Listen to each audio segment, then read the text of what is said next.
What's up, everyone? Welcome to the Twin Wrestle Pod. And today, man, I'm going to be doing a new series. This ain't even going to be no series. It's just a weekly thing I'm going to be calling This Week in Wrestling. So, where I go through everything that happened throughout the course of the week throughout wrestling. So, from Monday Night Raw, AEW Dynamite, and Friday Night SmackDown. And I'm going to loop in some news we get through during the week in this segment as well. So, that's all this is going to entail. I'm going to try to get this out the way super quickly. I don't want to keep you out here too long. I will leave timestamps in the description where I talk about most of the shows, so where you can jump from Raw, SmackDown, and AEW, and the news portion. So that's all this series gonna be evolved around. But it was a very eventful week last week. We're going to cover last week heading into this week, and we're going to talk about what's to come this week because we got a bunch of monumental things coming up this week. We have the 5-year anniversary of AEW Dynamite, which is a loaded show coming up on Wednesday. We have the WWE NXT debut on the CW network, which is on Tuesday, tomorrow currently. Monday Night Raw is tonight, and Friday Night SmackDown, where we have the triple threat ladder match for the Tag Team Championships. And we have Bad Blood coming up this Saturday at 6 p.m. Eastern in Atlanta, Georgia.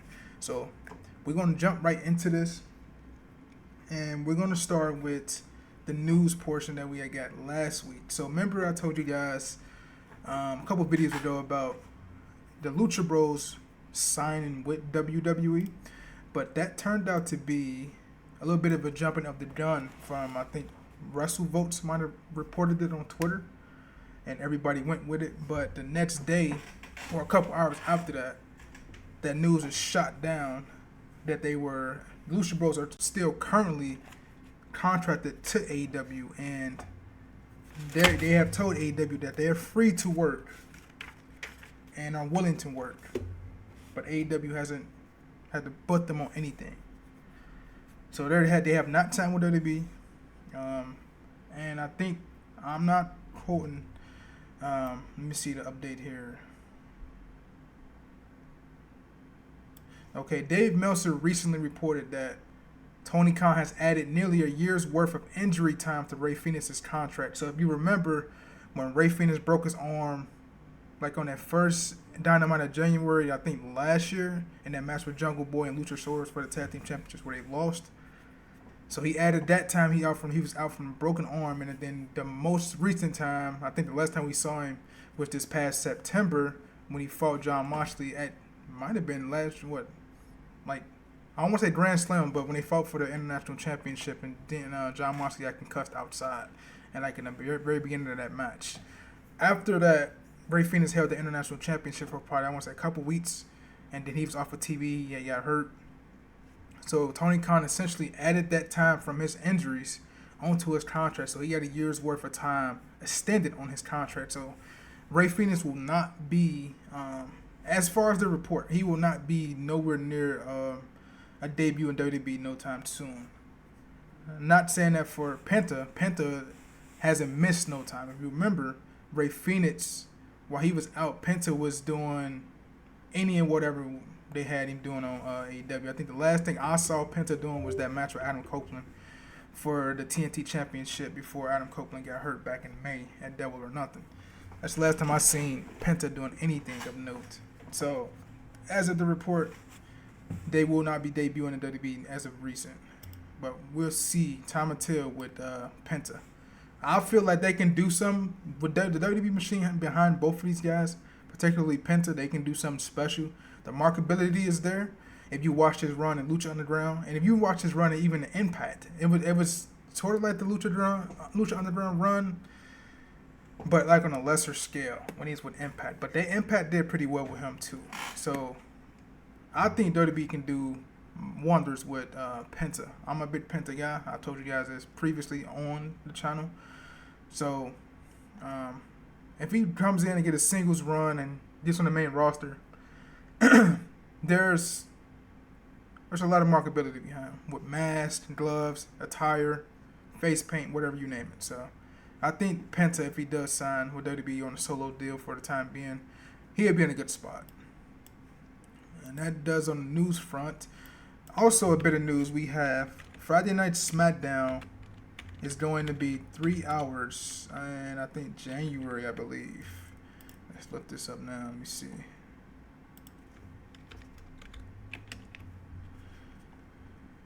Okay. So inside the ropes, I'm on that website. They said latest on plans to extend WWE SmackDown to 3 hours. Let's skim through this. No. Okay, so here we go.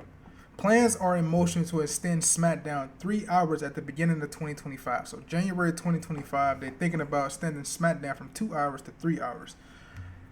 I'm not really the biggest fan of the 3 hour formats for shows, because back when I was watching it, I'm still watching it currently, but back then, all wrestling shows used to be 2 hours, whether it was WCW, SmackDown, or Raw, all was 2 hours. And and Triple H even said it himself, man. It's hard to write a 3 hour formatted show. 2 hours, he preferred 2 hours at the most, and I prefer it too. 2 hours, I think, is a decent format for a show. The problem with SmackDown going 3 hours is that they don't have the depth on a roster to maintain a 3 hour time slot. So from this time after, let's say, Survivor Series or something, they got to do something with trades or something. Pick up free agency. What happened to the whole free agency thing with the draft? They need to do something with that, because SmackDown needs depth, man. They don't have that many people on the roster that they can feature in a 3 hour format.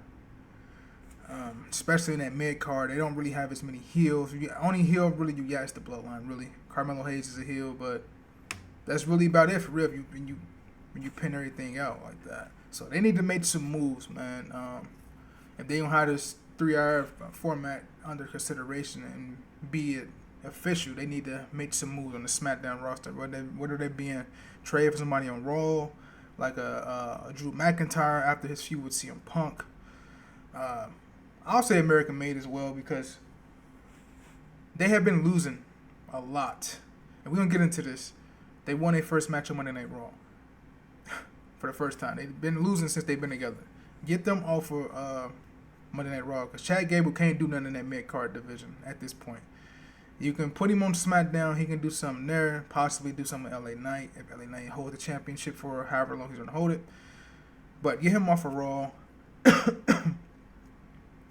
I'll say take Tegan Knox off of Raw if she is on Raw. Put her on SmackDown. Do something, mix up something, man. Because SmackDown gonna need all the help it can get if they're doing for the 3 hour format. When you already don't have Roman being on the show as much, Logan Paul's not gonna be there. So that's already two of your top stars not even being on the show. So they gonna need help in that, right? So get more depth on the SmackDown roster. More bitter news. The same thing with Lucha Bros signing. WB did officially sign the Motor City Machine Guns. I told you guys I would touch on that as well. I believe they will debut tomorrow night on NXT for the debut on the CW, which the way Shawn Michaels is talking, it's gonna be a whole new thing. Like they coming up with something big for that show. Maybe it might be a whole new presentation, whole new stage. Never know. So you got to tune into that show to see that tomorrow. But the Motor City Machine Guns are signed, and they will be in NXT, which is a huge help for WWE in general as a whole when it comes to tag team. Because Saban and Alex Shelley are fucking awesome. One of my favorite tag teams going back to TNA. The TNA days. I know Alex Shelley had a run in NXT. Wasn't that long, but to get the Motor City Machine Guns on the NXT brand is a phenomenal win, man. So, and I don't think they're going to stay on the NXT brand for that long. They both in their 40s, I believe. And WWE can use them on that main roster in the tag team division. Period, point blank. But I wouldn't be surprised if they get those championships really, really quick. Because I think, is it Nathan Frazier and Axiom got the championships, right? I haven't really been watching NXT recently, so I don't know. But they the last people that I've seen when they beat Duke Hudson and they beat Chase U or whatever, because Rich Holland turned on them or something like that. That's the last NXT I watched. But that'd be a huge help for them. All right, man. So that's going to break down the news portion. There's one more thing they just recently announced. SummerSlam is going to be in New York, New Jersey, in 2025 for SummerSlam. It's a 2-night event. We already know that they have Minnesota in 2026 as a 2-night event for SummerSlam. Now we're going to get SummerSlam 2 nights this year coming up in 2025 in New York, New Jersey. I want to, since they had Cardi B promote that, I wonder will she make an appearance there. I think she will, since it's going to be in her general area. So I'll say be on the lookout for that. But let's get into the review of the show, shall we, for this week, which is last week's week of pro wrestling. So for Monday Night Raw was a good show.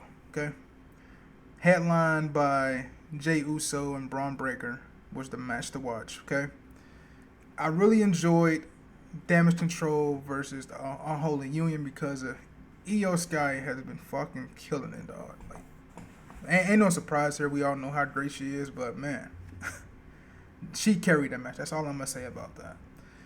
We did know from the opening segment with Rhea, Dom, and Liv that Dominic Mysterio will be held up in the side of a shark cage at Bad Blood. He'll be suspended above the ring. Okay, it's a fine stipulation for the match, right? But Dom has been interfering in every single Women's World Championship match since Rhea had to vacate the title back in April, right? He interfered in a Becky Liv situation. How many times? Every single match, whether it's the steel cage match, whether it was the match in Saudi, the match after Liv Morgan won a championship in the steel cage, right? So he interfered in all those matches, interfered in the Rhea match at SummerSlam, right? Who's to say he can't interfere in this match with the shark cage? One, he's suspended above the ring, and this ain't the first time we've seen someone suspended above in a shark cage. He can easily just have an item in his pocket, throw it out of the cage, throw it to Liv Morgan, and she picks up the win that way. Or they can have a plan where someone comes out and costs Rhea Ripley the match, and Liv retains the championship. I'll touch on that when I get to the Bad Blood predictions. But it's an okay stipulation, but it won't keep Dom out of the match. He's still going to have his fingerprint and effect around the match some way, some form or fashion. So it's not really going to do nothing. We had Sami Zayn taking on Ludwig Kaiser. Told you guys during the pre-show that this was a match utilized to get Sami momentum heading into his match with Gunther. And still, Gunther has yet to officially announce he will face Sami for the championship. But I expect that tonight on Monday Night Raw for them to make it official to where we get Gunther versus Sami Zayn for the World Heavyweight Championship. So I think that match is going to be official tonight. Backstage, we had a New Day segment where there's Kofi and Xavier's been butting heads, particularly on the Xavier front, because he hasn't been keyed in on what's been going on. He has a point in certain situations, right? This all stemmed from the Karrion Kross angle they had a couple months back. Karrion Kross is getting at Xavier's head about he's the only one in the New Day who ain't had single success. He planted that seed, and that seed is slowly growing in the mind of Xavier Woods as they spiral out of control each and every week, currently up until Monday Night Raw tonight, where he'll be taking on Rey Mysterio. But backstage segment with American Made, Kofi brought on the old trombone, the Bootios, even the Bootio they had at WrestleMania, and talking about how they had to get back to that when they leading up to their 10-year anniversary. But Xavier Woods told him that when they did all those things, they were on top. They were the tag team champions. They haven't won the championships in 3 years. And they have to get serious. So that was the whole crux of this segment. And it set up a match between the Creeds and the New Day later on in the night. Then we transferred to, there was a backstage segment with the Judgment Day and Ilya Dragunov. Pretty much was a nothing segment. JD running his mouth per usual. It's all he does. It's all he's good for. He's not going to beat Dragunov anytime they face, no matter if it's Finn, JD, I can't take him serious. Carlito, he just happy to beat her. Dom, please give me a break. None of them can compete with Ilya Dragunov at this point besides Finn Balor, but we know Balor's not going to beat him. But that led to Dragon Lee versus Carlito. Good match, very quick, probably like 5 or 6 minutes, but had the right outcome with Dragon Lee picking up the win over Carlito as it should have been. Then we had Miz versus Bronson Reed. This match didn't really get kicked off at all. I knew something was up by the way they was filming Bronson Reed as he came out for his entrance. Like, you know how he normally comes out, they have the camera shot behind him, or the light panning down. All you see on the screen is his back. I knew something was up when he didn't come out with his jacket on. They shot it from a different angle. I'm like, wait a minute, something's about to happen. And then, lo and behold, Braun comes out of the crowd, jumps onto Bronson, and then they start fighting. And all the security geeks start getting involved. And Bronson and Braun start tossing and turning them every which way. And the segment ended with Braun going on the turnbuckles like he's about to tease a bitch splash on everybody, but Bronson got out of the way. And that further led to an announcement when we get back to the show that there will be a last monster standing match this week, tonight on Monday Night Raw, between Bronson Reed and Braun Strowman, which is a good match to book because it can leave both men strong in a sense, depending on what the booking comes out on the outcome. I think these two are going to brawl around the ring, outside the arena, into the crowd. You might have a forklift spot or something. I think they're going to come up with something crazy, so look forward to that. Next up, we had the Drew McIntyre segment where he pretty much said the same thing verbatim of what CM Punk said in his segment the week prior, and with the blood statements. And he was saying the same things along the lines of his wife didn't want him to take this match, but he had to take this match to put this feud to rest. And his wife seeing what kind of man this feud has turned him into being. And he had a good point about CM Punk calling himself the devil. And how this fight has always been good versus evil. Referencing himself as good and CM Punk evil. So I like that segment. And his promo there. This segment was what it was meant to be, right? Both guys teasing there will be blood there, as it should be in the Hell in a Cell match. And we're going to get the final confrontation tonight when it comes to those two. I just touched on the Damage Control Unholy Union. These last two matches were the matches to really pay attention to when it comes to Monday Night Raw. Damage Control, Io Sky. That's all I'm going to say, man. She fucking phenomenal, bro. Man, she was doing so much shit in this match. It was crazy. Go out and watch that match just because of Io Sky. Alright, main event, Jey Uso versus Braun Breaker. And like I told you guys in the pre-show, I told you I was going to go with main event, Jey Uso. And he picked up the win over Braun Breaker. And I told you guys in the pre-show that he was going to use Braun's cockiness and his aggressiveness against him to pick up the win. That's exactly what he did. And that, when I say cockiness, Braun was getting a little cocky, but he was also paying homage to his uncle. I like the spot where he went for the cover, but he got up quickly and started doing the push-up. That's the same thing Strauss Steiner used to do back in the day in 2003, about 2003, 2002, especially in his feud with Triple H and back in the day. But they had a great matchup, man. This is a real good main event, and that's why I say I like this format with Triple H do with the mid-card championship matches that we have on the weekly television shows, because it makes that factor if you have to watch it, because you never know what the outcome would be, and this was one of them. It was a possibility that Jey Uso was going to win and a possibility that Braun was going to win, 50-50. But I picked Jey Uso in the pre-show. I'm glad Jey Uso got his moment, man. You can tell the emotion on his face. They had dropped the video after the show of him interviewing, still in the arena on the steps after celebrating his win, and you can tell the emotion on his face for getting his first ever singles championship. And I hear this a lot, man, when it comes to Jey Uso. He ain't much in the ring, this and that, so forth, but let me get some water. But let me let people in on a little secret, man, when it comes to pro wrestling.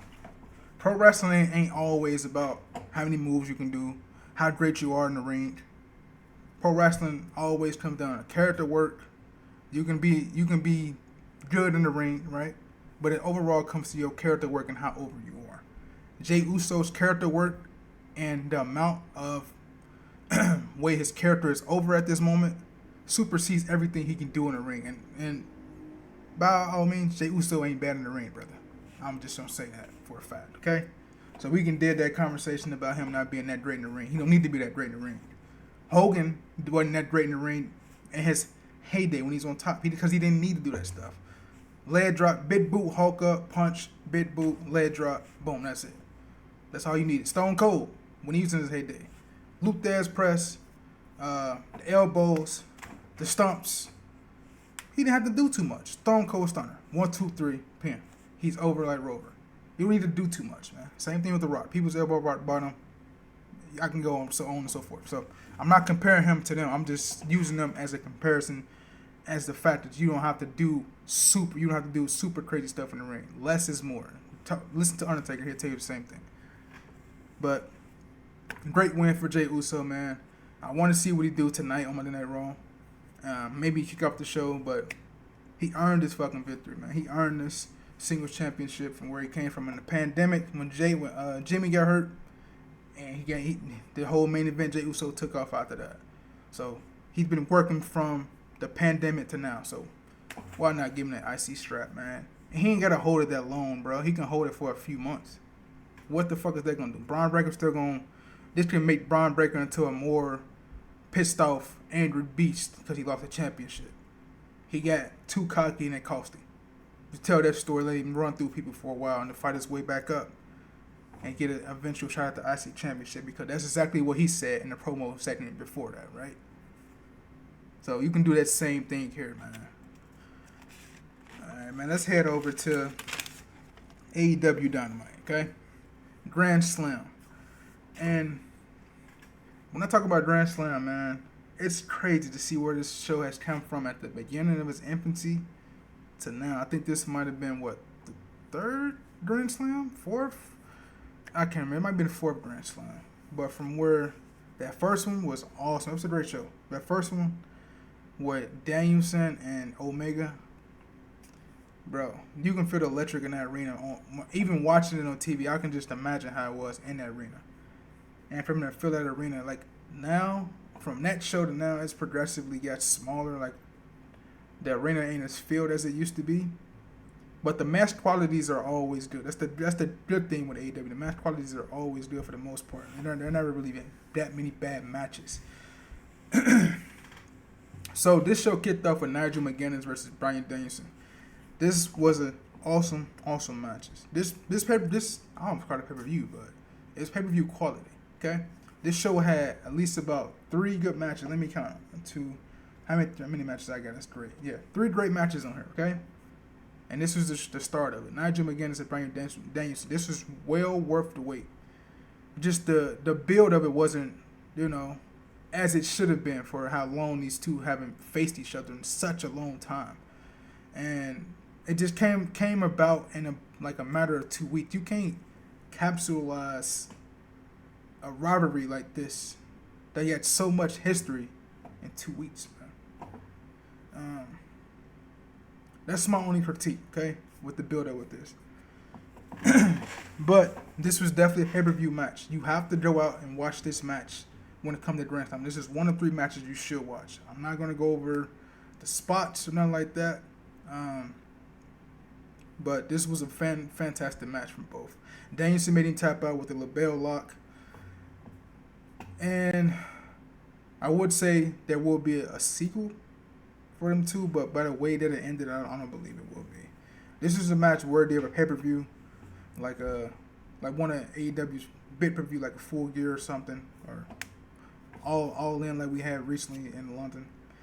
This is worth one of those slots, man. That's how great this match is. I wasn't a fan of Danielson doing a kick out at 1 though. I wasn't really a fan of that. But I understood the way JR had put the explanation of him kicking out at 1 made it better for me. I just wasn't a fan of him kicking out at 1 after that. Like, I'm like, oh, wait a minute. Nigel delivers this fucking move and then Danielson kicks out at 1? Like, nah. Who the fuck is he? The Undertaker? Hulk Hogan? Like, what are we doing? But the way JR explained that kick out made it better for me. Alright, next matchup we have is Hook versus Roderick Strong. And the most important thing coming out of this is the FTW title it's finally retired. Like I told you guys for the Dynasty or All In pre-show or when I was doing the live stream, Hook do not need this championship. his growth would be stunted if he stays with the FTW championship because it's not recognized by AEW. It's just there as a championship to hold, I guess, to see how people look with a championship. I guess that's what they're going for. I don't know. I'm not in the heads of the people in AEW. But Ricky Starks had it. Did nothing for Ricky Starks. Hook has had it, and it transferred from Hook to Jericho to Hook to whoever else. Jack Perry probably. And it does nothing for people. So I'm glad that it retired the championship, and we had a good moment with Hook and Taz.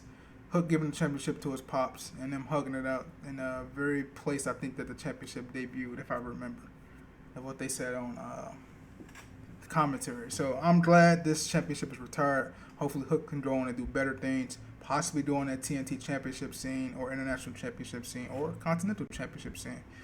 We'll see. But I think they're going to go toward the TNT route because the rivalry with him and Jack Perry ain't really get settled, really, because Jack Perry got suspended last year and All In.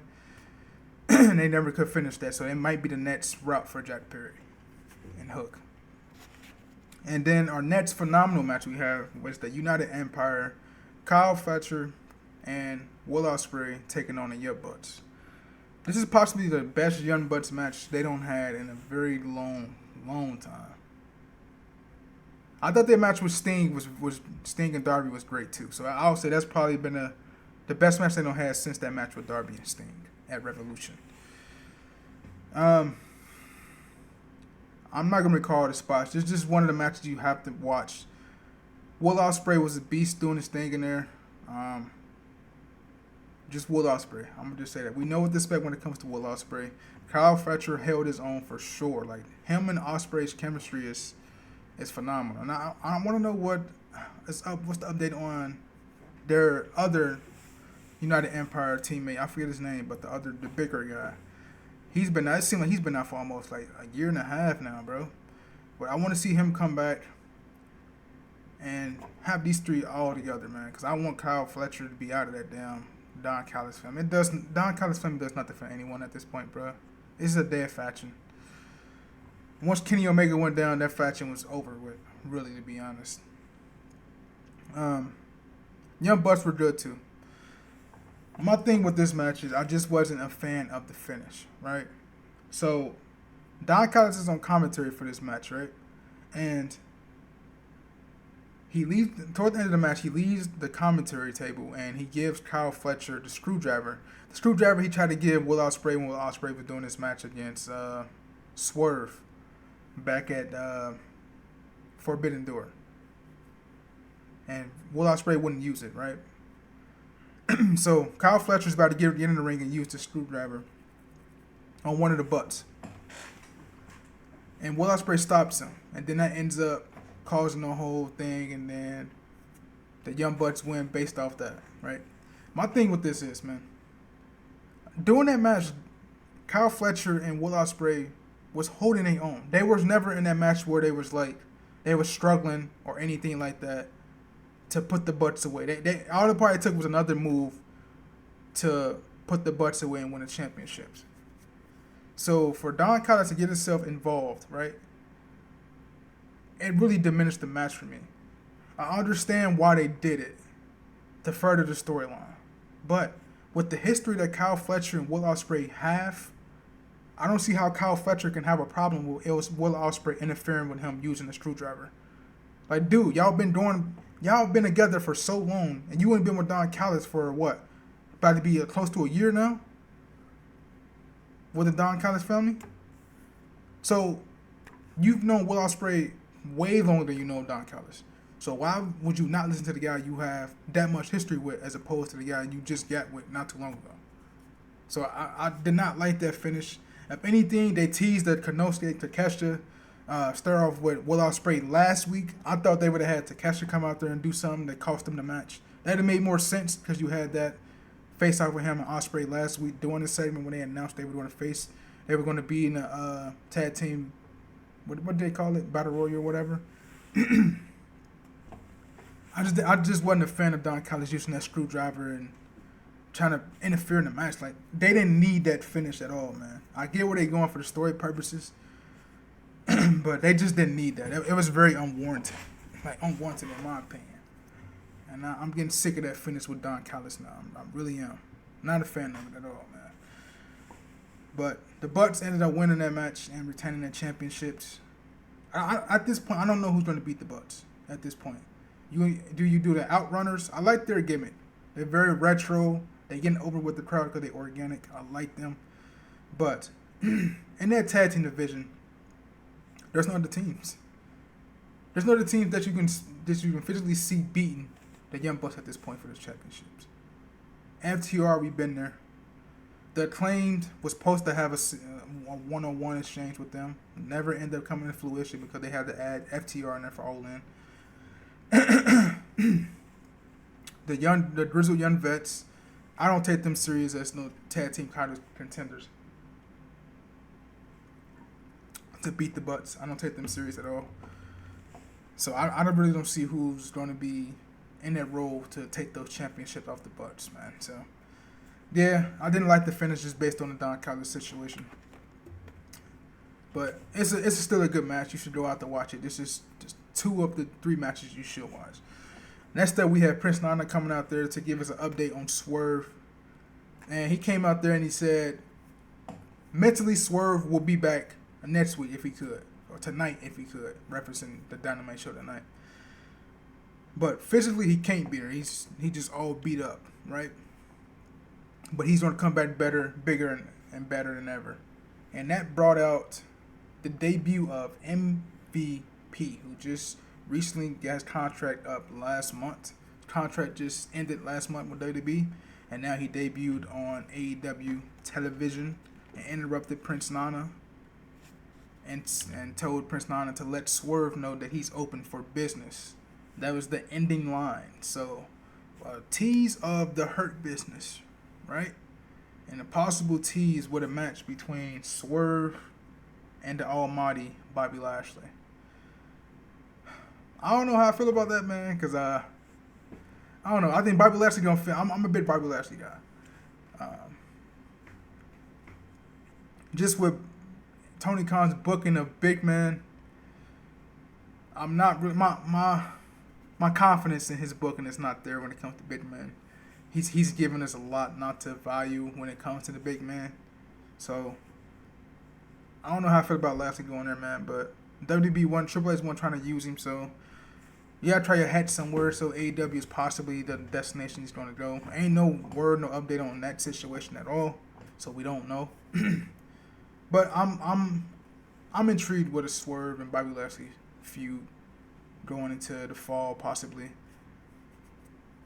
I don't think it's gonna be no one and done thing because we still gotta get Swerve and Hangman sometime soon again. So I like that. I like that mention. We're gonna see where it comes out of it. Do Bobby debut next week or this week coming up on the 5-year anniversary of Dynamite.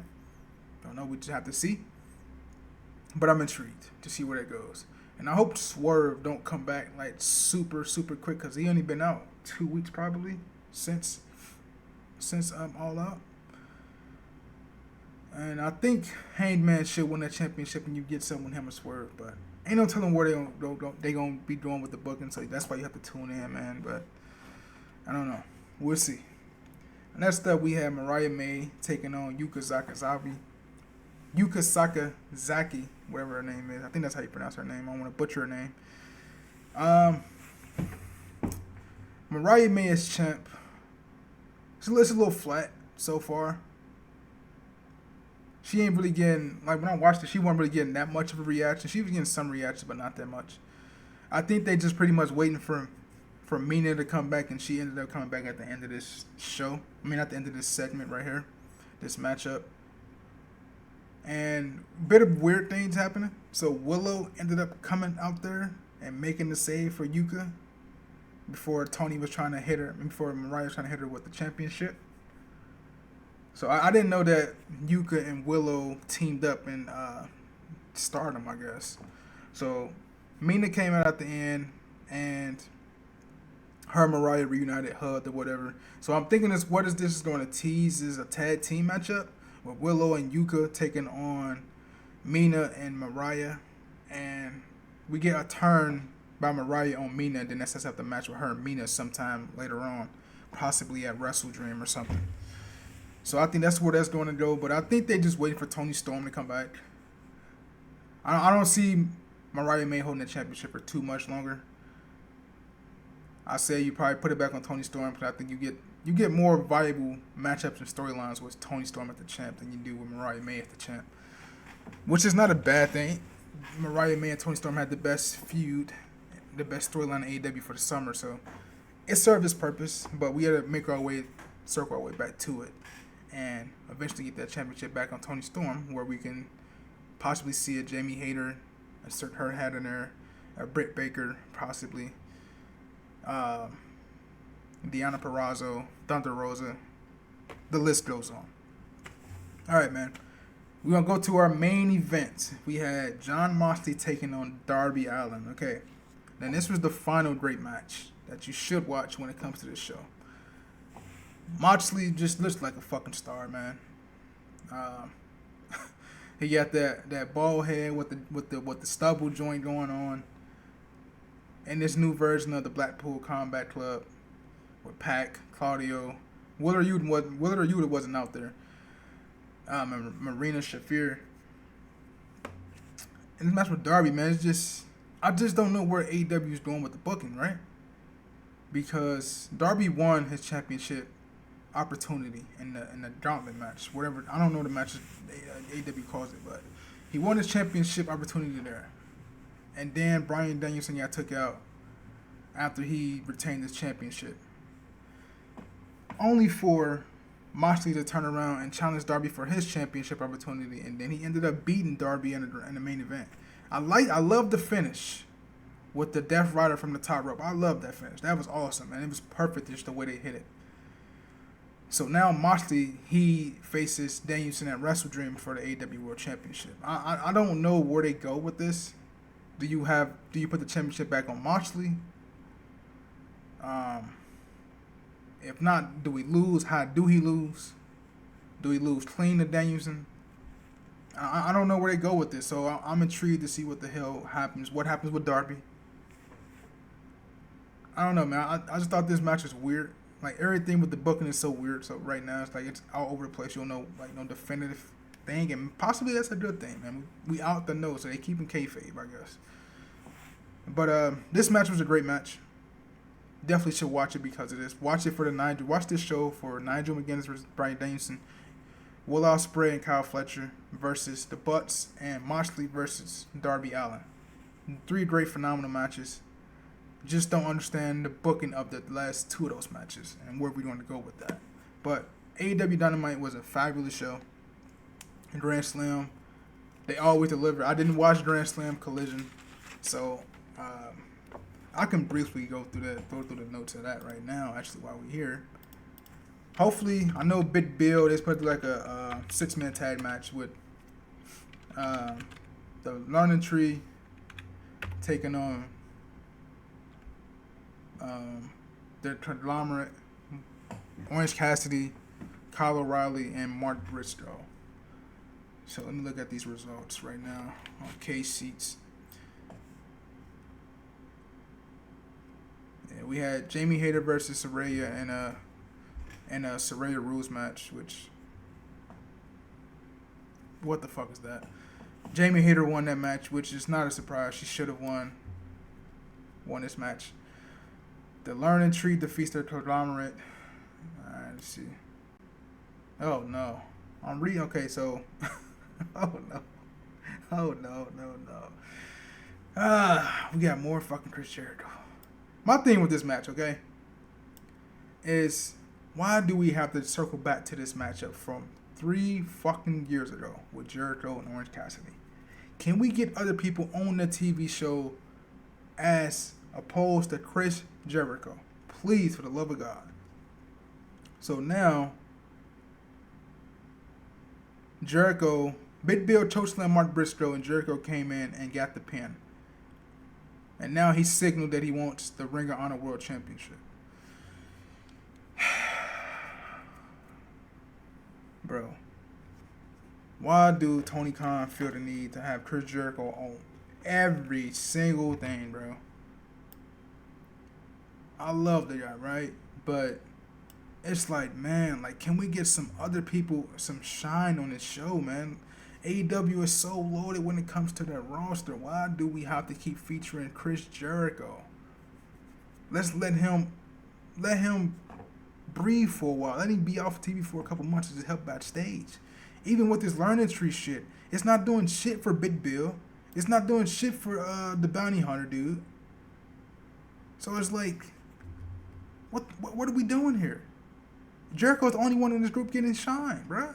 Big Bill has went from group to group to group, man.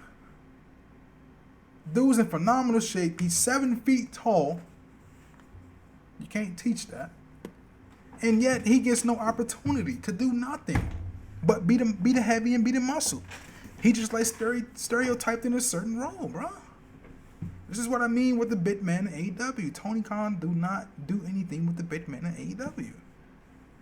We need to have some stories to where David versus Goliath stories are phenomenal when it comes to wrestling, man. Shit. I'm just sick of the learning tree shit, man. Do something with Big Bill and get rid of this fucking group. We had Brody King versus Action Andretti. Who gives a shit? Brody King beat him. Action Andretti's another guy that Chris Jericho evidently got over. We ain't seen him really see him in no big role outside of him beating Chris Jericho. That's it. Okay, so we got Lance Archer and the Righteous. Lance Archer, that's my guy, man. I love me some Lance Archer, but we already know they're going to fucking lose anyway. They attacked Top Flight and Leo Rush. They're going to fucking lose anyway, so no point in getting into that. Jack Perry defeated Minoru Suzuki to retain the TNT Championship. TNT Championship's kind of cold, brother. Since Adam Copeland lost it, kind of cold, bro. Jack Perry isn't really doing too much with that championship. Had a phenomenal match with Bryan Danielson at All Out, but it don't seem like the TNT Championship has much steam. The BCC defeated Commander and Private. Why is that even a match? Commander and Private Party. Y'all know how big of a Private Party guy I am, right? I feel like they should be featured in a tag team realm, not just no fucking trios. Like they like AEW originals who ain't really had no shot at the AEW World Championships. They ain't been there. Like, whoa, man, come on, dog. We had Hologram defeat the Beast Mortos and Drew. I don't give a shit. I don't care. I always respect them. I don't care. Okay, Chris Statlander. Who? Another thing that's weird about that Willow thing is Willow lost to Chris Statlander in the street fight. And how come she was not featured on Dynamite during Slam? But okay, at least putting her hat in the championship scene, right? And we had Hangman defeating Jeff Jarrett. In another match that I get they wrapping up loose ends, but let's did this situation here. No more Jeff Jarrett, no more Chris Jericho. If anybody in that group to feature in the Jeff Jarrett group, I don't know what they call themselves, but in that whole group, you should feature Jay Lethal. The only guy in there that can pull out a 5-star match in that whole entire group. Jay Lethal has done nothing since going to AEW. I'm sure he's a phenomenal hand backstage. I'm pretty positive about that. He's a phenomenal guy. From like the YouTube vids and stuff I've seen, interviews I've seen, phenomenal guy. I love Jay Lethal. Like going back to his Ring of Honor days. Like, it's my guy. I was so excited when they signed him, but they do nothing with him. It's severely disappointing, man. Alright, so Hangman defeated him. We can end that situation. Hangman going to bigger and better things, possibly the AEW World Championship, because he needs to. Okay, so after the match is over, Paige snaps and hangs Juice Robinson over the rope with the strap. The Guns get in there and save Juice from the attack, and Hangman gets out. So it looks like it's going to lean. They're going to go to a program with Jay White and Hangman once Jay White get back, because Hangman attacked Juice Robinson. So okay, that's that. Okada defeated Sammy Guevara, which was the right outcome. Sammy Guevara is not going to beat Okada. Sorry. Okada's been undefeated to this point. Ain't happening, bro. So I'm glad I didn't watch Collision Grand Slam. There wasn't nothing really of note to check out here, honestly. I'm pretty sure you had some good matches, but outside of that, there was really no point in watching this shit. All right, man. That's gonna do it for the AEW Dynamite portion. We're gonna see what happens during the 5-year anniversary. So let's head into Friday Night SmackDown, shall we? We kicked off the show with Randy Orton coming back and addressing the whole Cody Rhodes teaming up with Randy Orton. I mean, not Randy Orton, but the Tribal Chief. How dare I disgrace my Tribal Chief? I'm sorry, my Tribal Chief. Teaming up with the Tribal Chief, the only Tribal Chief, Roman Reigns, at Bad Blood to take on Solo Sikoa and Jacob Fatu. And he wanted Cody to come out there and explain his reasoning. And Cody's reasoning was for this to put an official end to the bloodline, which we all know that ain't fucking happening. That bloodline we running alone, strong and alone for a long time. And and Cody said that he hoped it wouldn't be a problem for Randy Orton. Randy Orton said it wouldn't be a problem unless Cody made it a problem. And then this brought out Kevin Owens. And before Kevin Owens can speak, that brought out the returning Solo Sikoa in the bloodline to pretty much throw in the face that every time these trios have met, it hasn't gone their way. Even if Cody teams up with KO and Orton, they haven't gotten the job done. So that's why he's teaming up with Roman Reigns. And Kevin Owens cut him off, and they said, let's do a match tonight. Solo Sikoa, Jacob Fatu versus Kevin Owens and Randy Orton. And Cody Rhodes wanted it to be a 6-man tag team match, but Kevin Owens told him, no, you got your own tag team match at Bad Blood, so you worry about that. We're going to focus on this tonight. And that was the theme of SmackDown when it comes to that storyline. That was the only thing really noteworthy about the show. And that was the main event for the SmackDown, the main event for the show. Then we transitioned to a segment with Nia Jax and Tiffany Stratton, right? So Nia Jax puts Tiffany Stratton in some sort of chokehold, like some you do to your little kid, like you hold him by the neck, like you telling him, like you happen to give him a stern warning or something. That's pretty much what she gave Tiffany Stratton, a stern warning. And this segment just plants the seeds for an eventual Money in the Bank cash in on Nia Jax by Tiffany Stratton. Okay, and you can tell by the facial expression that Tiffany Stratton was making after Nia Jax left the room, and the camera was lingering on her. Whether it's at Bad Blood or at Survivor Series, Tiffany Stratton will cash in that Money in the Bank contract, and she's going to cash in on Nia. It's going to be some words like they both are down, and whoever Nia's opponent is at that point is down, and it's going to be a conflicting situation in her mind when it comes to Tiffany Stratton, who she's going to hit and pin to pick up the win, but she's going to pin Nia. And you want to go back to this segment right here and be like, yep, this is what caused it. This is what caused the rift between Nia and Tiffany. So that's all this segment was planting the seeds for the eventual cash in and her cashing in the briefcase on Nia Jax after her match. So look forward to that. We'll see. I don't think it's going to happen at Bad Blood, though. We'll see. They're going to linger this shit out for a little while longer, and then Tiffany's going to cash in, and she's going to cash in on Nia Jax. Then that transitioned into the Naomi versus Bayley matchup. And like I told you guys with the tag team matchup the week prior, I felt that they were going to lean toward a triple threat with Naomi, Bayley, and taking on Nia Jax. They had the storyline of storyline of both of them pinning Nia. But no, they ended up going with the one-on-one matchup between Bayley and Naomi. And when there's that, you already know who was going to be, who the number one choice is. It was going to be Bayley because she didn't get a rematch. And with another thing with the SmackDown match, the tag team matchup with Nia and Tiffany taking on Naomi and Bayley, was the loser who don't pick up the win will have to leave SmackDown. And that gave it away instantly, right? Because neither one of them was going to leave, like I told you guys in the pre-show. So Bayley ended up beating Naomi, which is not a surprise there. Like I said, she didn't get her championship rematch, and this is going to be her rematch at Bad Blood. So she faces Nia in the match at Bad Blood for the WWE Women's Championship. No surprise there. And the reason you should watch SmackDown is our next matchup. Andrade taking on Carmelo Hayes in match number 6. And they're pretty much best of 7 series. And before this matchup, in the backstage segment, Andrade and LA Knight was talking about the mix-up that happened last week when they did a little exchange. When LA Knight went for a fist bump and Andrade went for a handshake. And Andrade handshake and rose his hand and left the ring. They were talking about that. in the midst of talking about that, Carmelo Hayes just come off of camera and he hits LA Knight with a forearm, knocking him over the one of those equipment cases in the back. And then he told Andrade to get to the ring, you next. So what proceeded to happen was a phenomenal match. What I've been saying these pre-shows is that Carmelo and Andrade have been crushing it on SmackDown. They've been the only reason really to watch SmackDown outside of the storylines.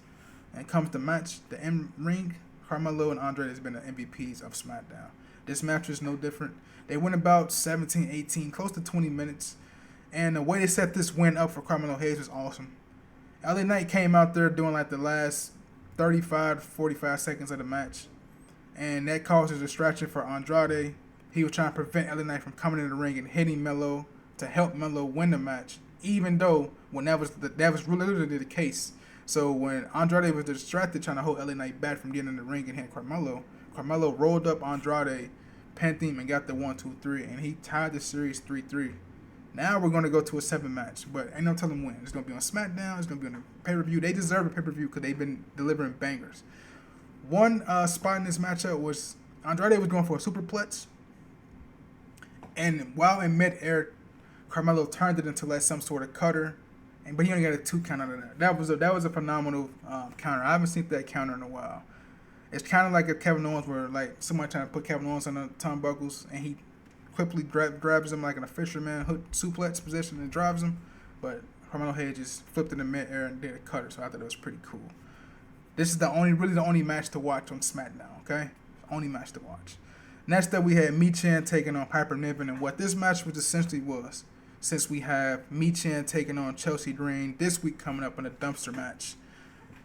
This match was served for Michin to get some momentum heading into her match with Chelsea Green next week coming up on SmackDown. That's essentially what this was. No reason to go out and watch this match. Pretty quick match. Michin picked up the win, beating Piper Niven. Okay? Then we get to our main event. The team of RKO, Randy Orton, and Kevin Owens taking on the Bloodlines, Jacob Fatu and Solo Sikoa. This was a solid matchup, but with the usual Bloodline antics, right? You have the Tonkas coming out there, the Cody Rhodes coming to even the odds. And the funny thing about this is, right, okay, so they went for this situation where Cody would be in there and cost Kevin Owens and Orton the match by accident, okay? The way they did this, so Jacob Fatu threw Cody out the ring and he did a suicide dive onto Cody. And then the referee was paying attention to them outside. Like, why the fuck the referee be paying attention to them outside is beyond me, but whatever. And Jacob Fatu ended up throwing Cody Rhodes into the ring, and Cody Rhodes accidentally ended up hitting the referee in the leg. At this point, Kevin Owens did a stunner to Solo Sikoa, and he's got the visual pin, right? But as soon as Cody Rhodes gets thrown into the ring, he hits the ref in the leg, and the ref goes down like he was in a fucking car accident. I'm like, man, that weak-ass bump, they could have came up with something different with that bump, bro. Like, Cody barely hit this fucking guy. You would think Cody just fucking had him in the ankle out the way that this motherfucker rolled over and was selling his leg. I'm like, bro, dude, come on now. And then that essentially cost him the matchup. Kevin Owens went to go confront Cody Rhodes for getting in the ring. And it wasn't Cody's fault. I don't know why the fuck Kevin Owens would confront him in the first place. That's just a little bit of dumb babyface syndrome. He confronted Cody Rhodes, right? About him costing him the matchup. In the miss, Jacob Fatu hit Kevin Owens with 2 super kicks. And he picked up the win for his team. Solo covered him. 1, 2, 3 is over. And the story of this match is the angle that happened after the fact, with Cody Rhodes and Kevin Owens going face to face, and Kevin Owens mugging Cody Rhodes like he was his little kid or something. But Orton coming in between them, being a mediator and breaking up the situation, and try to get them back on even ground and Eve to end the show. So that's our storyline heading into next week's SmackDown. Is what is going on with Cody Rhodes and Kevin Owens, and what is Kevin Owens' fault, like his problem. Because each week he goes out to try to explain his reasoning, like his address the Cody Rhodes Roman Reigns team up situation. He never does. He always either get cut off by somebody coming out, or he gets jumped from behind, right, by the Bloodline or some shit like that. So hopefully this week coming up we get an eventual explanation of why Kevin Owens is doing the shit he's doing at this point. But that was SmackDown, man. That was this week in wrestling. Let's look up this upcoming week that's happening so far. So for Monday Night Raw, we know we have Braun versus Bronson Reed tonight in the last Monster Standing match. I'm going to take Bronson Reed in that, as we should. I think they're gonna go crazy in this matchup. They're gonna brawl over the arena in this matchup, and both men will be doing some crazy shit. So I'm gonna take Bronson Reed in there. We have the Judgment Day versus the LWO and the Six Men. Who really gives a shit?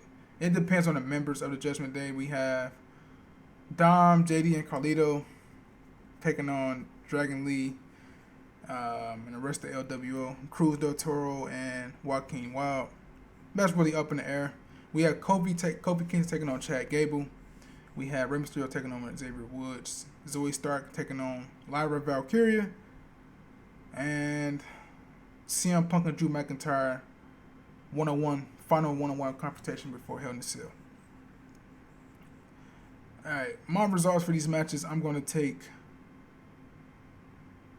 the Judgment Day since they own the Bad Blood. At least they're gonna have some representation on Bad Blood, so they need some momentum heading into Bad Blood. So I'll take the Judgment Day there in that 6-man tag.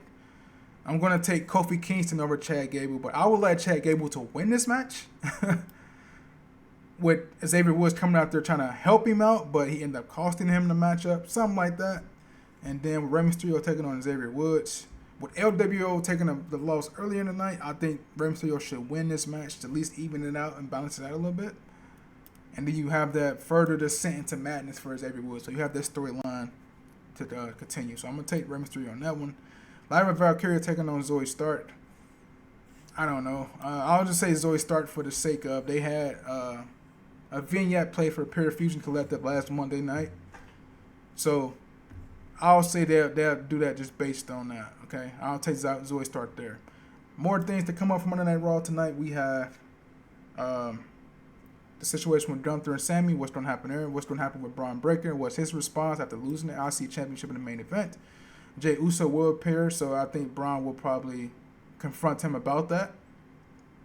And possibly a number one contender match to determine who's going to face Bianca and Jade sometime in the near future. Even though Damage Control won last week. So that's what I think will be the update on Monday Night Raw, the preview, and my results. As for NXT, they're very on the new CW, right? So we have Trick Williams taking on Ethan Page for the NXT Championship, with CM Punk as the referee. I'm going to go with Trick Williams in that. I feel like they debuting on CW, you want to make a splash here. So you want to have one new champion crown, so that's going to be Trick Williams. Then we have I think it should be the main event, personally. I think Julia versus Roxanne Perez should be the main event. This one's a tough one to book. I can see this going both ways, but by the way, with Stephanie Vaquer was showed on last week's Titantron. She was showed last week on the Titantron, talking about Roxanne Perez and her eventual confrontation with Roxanne. This is a tough one, man, to choose because you had Julia there, who is awesome. Roxanne has been doing phenomenal work as the women's champion, but she's held that championship for so long since beating Lyra Valkyria before WrestleMania. So, I'm going to go with, man, fucking tough. I'm going to go with Julia, okay? I'm going to go with Julia because I feel like Roxanne Perez she's superior to NXT at this point. She can be gone from NXT. She had done everything she needed to do in that brand. I wouldn't be surprised if she win, but at this point, they need to move her to the main roster, and let Julia take over that brand.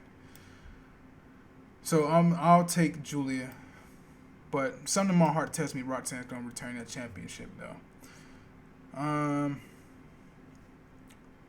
That's the only thing I think that I got that's promoted for NXT, but like I say, expect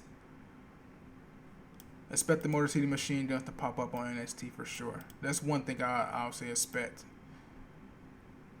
Yeah, that's it. That's the only thing that's previewed for NXT.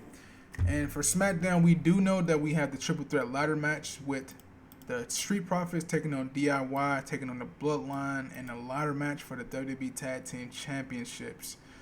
So I think the Bloodline will possibly lose that matchup, being that it's so close to Bad Blood. It's literally Bad Blood. It's the next day, and it serves as an avenue for them to lose the championship without actually having to either be pinned or submitted.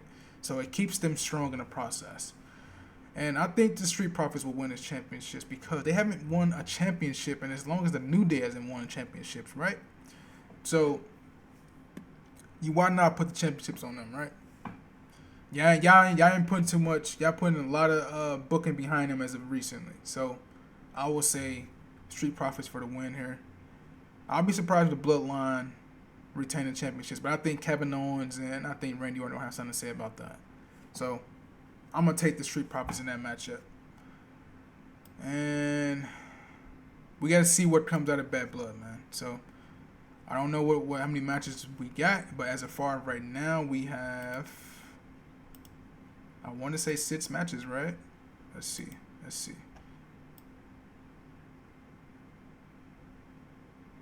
Right now we have 5 matches right now. So with those 5 matches being on the card, official, I'm going to give you my predictions, and I'll probably do a prediction show later this week probably to get the final match. But as of right now, we have CM Punk versus Drew McIntyre in the Hell in a Cell.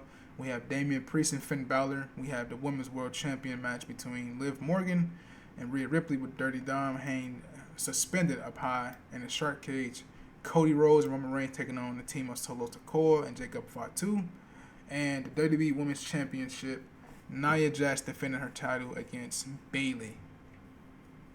Okay, for these matches, my results, I'm going to go with CM Punk over Drew McIntyre in the Hell in a Cell match. I am going to go with Finn Balor over Damian Priest. I think they can extend this feud for a little while longer and keep them spread out for a while.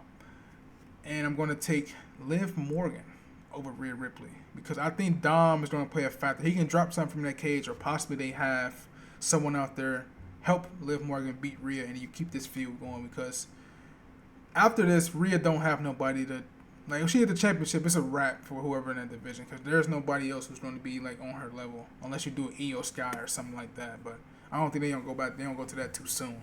So I'm gonna take Liv Morgan so you need to keep the story continue there. Cody Rhodes and Roman Reigns taking on Solo and Jacob Fatu. I'm gonna go Cody Rhodes and Roman Reigns. This is Roman Reigns' first match since WrestleMania where he lost. Okay. Solo and Jacob Fatu just won this past week on Friday, and I just don't think you beat Roman and Cody on their first night together, unless you do a finish where they get screwed. If they get screwed, then yeah. But straight up, I'm gonna go with Roman and Cody. They should win this matchup. WWE Women's Championship, Nia Jax taking on Bayley, and I'm gonna go with Nia Jax there. All right, the match I think should main event. 'Cause I know that's a lot. That's a lot going around the IWC on what match should main event. Whether it should be Hell in a Cell or it should be Cody Rhodes versus Roman Reigns versus Solo and Jacob Fatu. Now, I'm always a proponent of the Hell in a Cell match main eventing, right? But let's look at prior main events, right? I don't think Cody and Seth Rollins, man. I can't remember if they main evented in the Hell in a Cell match. But it ain't really been that many Hell in a Cell matches main evented over the last couple years, right? I don't even think Edge and Seth Rollins main evented in Saudi. So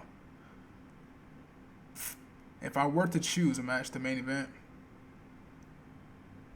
I would go with Cody Rhodes, Roman Reigns versus Solo and Jacob Fatu because I think they're going to have an angle to go with this. I think CM Punk and Drew McIntyre might start off the night, honestly. Because I don't picture Roman and them going on first at all. I'll be hugely surprised. But I don't care either way, honestly. But if I had to choose, I'd probably say Roman, Cody versus the Bloodline. So that's my pitch for the Bad Blood card. But we'll have Bad Blood predictions later in the week. And that has been the wrestling wrap-up, man, for this week that just passed. My thoughts. Now I got to get to putting this video out. I got the thumbnail stuff made for it. If you made it this far, I appreciate you. I got the timestamps and stuff at the bottom so you can follow if you want to. Make sure to like, give it a thumbs up down below. I really appreciate it if you do. Share it, comment if you can, and make sure to subscribe to the channel because I'm trying to bring more of these weekly wrestling shows to the channel as much as I can. So I'd like to thank you guys for watching, and y'all take it easy, man. Enjoy this landscape of wrestling we have for this week. Peace, man.